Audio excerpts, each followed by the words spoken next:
Current জালে এভাবেই ঝুলছে ঘুঘু, শালিক, পেঁচা, বাদুড় সহ নাম না জানা বিভিন্ন প্রজাতির পাখি। এই দৃশ্য মেহেরপুরের গাংনী উপজেলার বিভিন্ন লেচু বাগানের।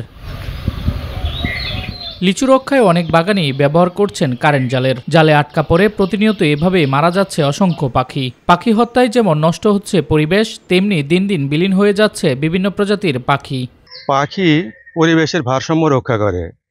তো এই পাখিগুলা কারেন্ট জাল দিয়ে মারা একেবারে অনুচিত।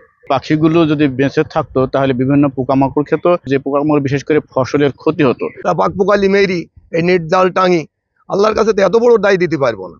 নিষিদ্ধ কারেন্ট জালের ফাঁদ পেতে নির্বিচারে পাখি হত্যা করলেও তা রুখতে কোনো ব্যবস্থা নেননি সংশ্লিষ্ট কর্তৃপক্ষ।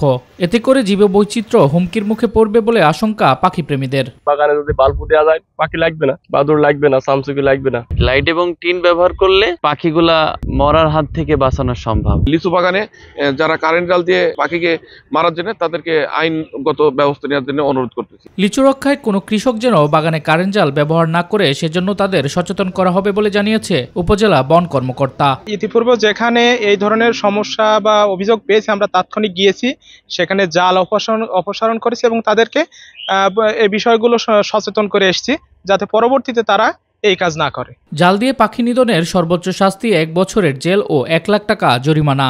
একই অপরাধ দ্বিতীয়বার করলে শাস্তি ও জরিমানা দ্বিগুণের বিধানও আছে বন্যপ্রাণী সংরক্ষণ আইনে। শামস তাবরিজ উচ্ছ্বাস, মাই টিভি নিউজ ডেস্ক।